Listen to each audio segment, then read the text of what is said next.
In the middle of the North Korean military, parades roar and chants. A young woman stands with a faint smile in this strange atmosphere. This is no ordinary woman. She is Kim Yo-jong, the only and younger sister of North Korea's supreme leader, Kim Jong-un. Despite her innocent appearance, the world remembers her as the most dangerous woman in the world. This is not just the opinion of critics. Experts say that Kim Yo-jong should not be taken lightly under any circumstances. Today, we will peer inside the closed world of North Korea to see how this woman has silently woven a web of power. She is a woman who can strike ruthlessly when necessary, and also knows how to charm the enemy with her smile. What is the reason the world is forced to call her the most dangerous woman in history today? Viewers, Kim Yo-jong was born around 1987 in Pyongyang.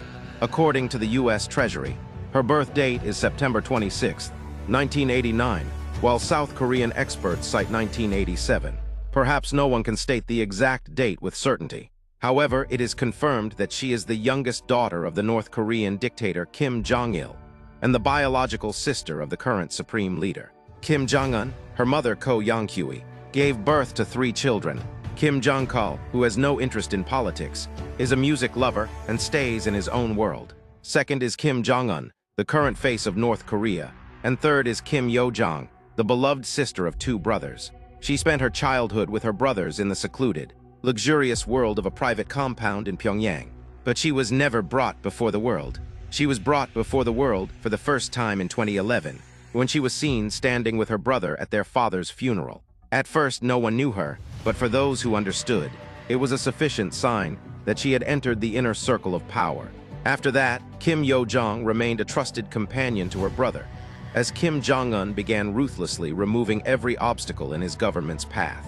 She was seen near the supreme leader at every meeting and every ceremony. Sometimes she stood holding documents, and sometimes she was seen with an ashtray, so her chain-smoking brother would have no difficulty flicking ash.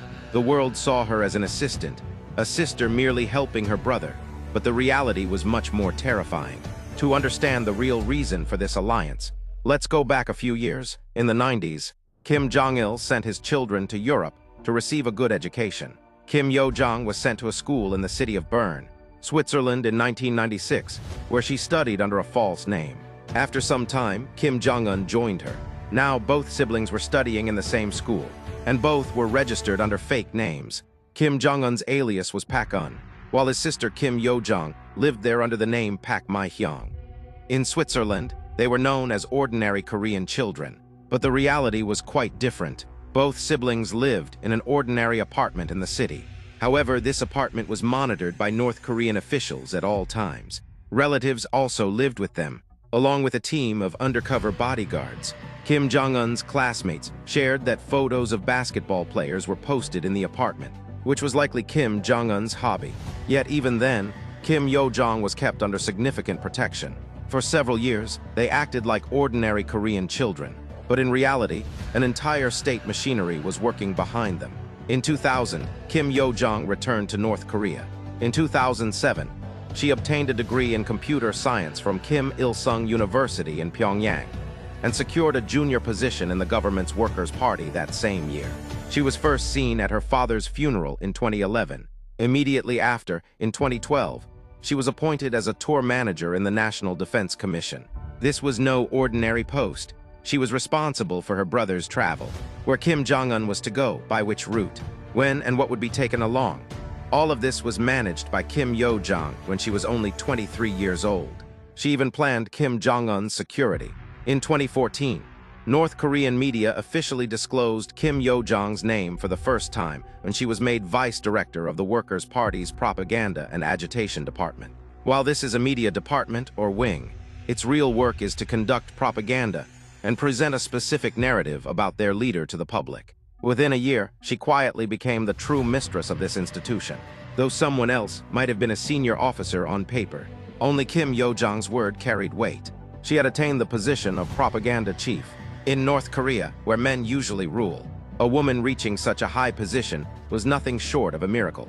Holding the reins of the propaganda machine, Kim Yo-jong tried to make her brother's personality appear as strong as their grandfather, Kim Il-sung. By this time, she was considered as responsible for the oppression in North Korea as Kim Jong-un. as she began to be seen as more powerful than the supreme leader himself. Consequently, in 2017, the U.S. Treasury added Kim Yo-jong's name to its sanctions list. She shone on the world stage in February 2018 when she traveled to South Korea for the Winter Olympics. South Korea used the Winter Olympics to end hostilities and invited North Korea as well. After the 1953 Korean War, this was the first time a member of the North Korean royal family set foot on South Korean soil. His sister went in place of Kim Jong-un for this historical moment. When the special plane landed in Pyongyang, South Korea, it was a stunning sight for the world media. On this occasion, Kim Yo-jong gave a brilliant performance of friendship despite the enmity, and her smile became the focus of media attention. She presented a soft image of North Korea to the world, but the real strike was yet to come. She showed the image, had dinners with South Korean leaders, and gave them a secret letter from her brother. The message to the world was that perhaps the enmity had ended, but experts believe this was all part of a trap or propaganda. Following this, in 2018-19, she was found at every important meeting with her brother, whether it was the historic summit with South Korea's Moon Jae-in or the smile-filled meeting with U.S. President Donald Trump. She was found behind Kim Jong-un like a shadow everywhere, ensuring that her older brother's image remained beneficial in every photo and news report. By the end of 2019, nuclear talks with America had failed. The blame for this failure perhaps fell on Kim Yo-jong, and she was quietly removed from the political bureau. The world thought that perhaps the rise of the royal sister had ended, but this was only the calm before the storm. In April 2020, a strange situation arose. Dictator Kim Jong-un suddenly disappeared from public view. Rumors began circulating in intelligence agencies and media worldwide that perhaps the dictator had died. But in this thunderous silence, a roaring voice emerged from North Korean media that terrified everyone. For the first time, a personal statement was issued in the name of Kim Yo-jong. She compared South Korea to a dog trembling with fear that only knows how to bark. This was not just a threat but a message to the world that if the brother is not present, the sister is perfectly ready to take the throne.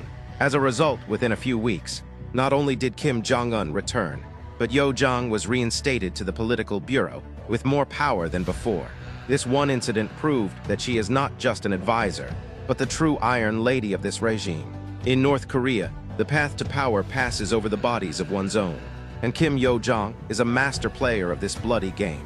In 2013, when Kim Jong-un declared his own uncle Jang Song-theek a traitor and put him to death, it is said that his sister's brain was behind this terrifying decision.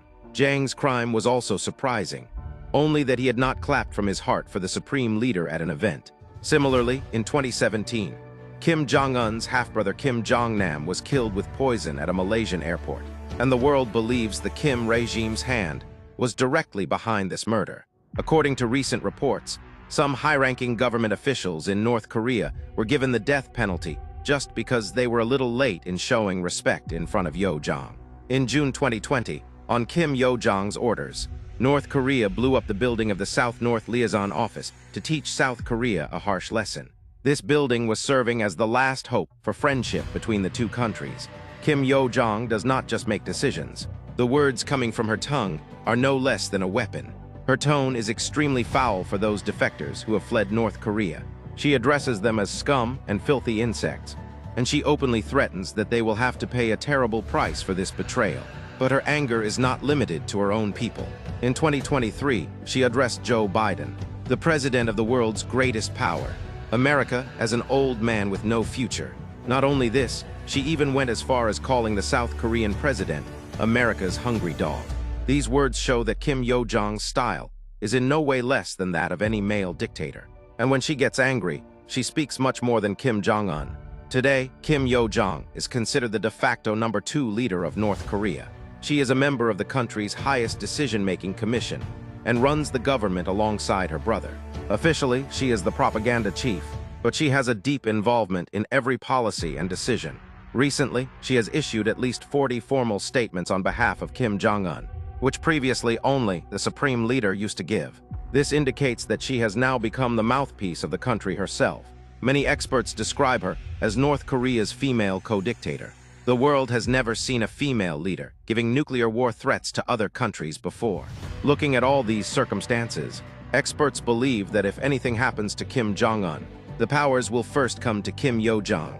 Yong-ho, a diplomat who defected from North Korea, says that if Kim Jong-un dies suddenly, according to the rules, the new leadership will go to Yo-jong because, according to reports so far, Kim Jong-un has no son. And even if there is one, it will take a long time for him to mature. This clearly shows that in such a situation, the next turn belongs to Yo-jong. But has Yo-jong been the most powerful leader in history? Or has history seen something like this before? Looking at history, some women have certainly ruled with fear in their time. For example, the Chinese Empress Wu Zetian seized power after her husband in the 7th century and did not hesitate to sacrifice her own people for her goals. Europe's Queen Mary Tudor shed rivers of blood in her country over small matters. But those ancient queens had neither a nuclear button nor such a closed society where no one could even speak against their will. Today, Kim Yo-jong possesses both of these things. That is why many people believe she has truly become the most dangerous woman in the world. After all these incidents, if anyone still considers her weak because of being a woman, it is their biggest mistake. There was a time when the world considered her just a silent supporter, but today she has become the most powerful and mysterious woman in North Korea. The question is not how dangerous Kim Yo-jong is. The question is, if Kim Jong-un moves away from the scene tomorrow, is the world ready to face a lady dictator for the first time? A woman at whose one signal buildings turn to ashes, officials are murdered, and whose anger has the power to shake the world's big countries. Will Kim Yo-jong prove to be even more ruthless than her brother? Or is this just the beginning of a terrifying story?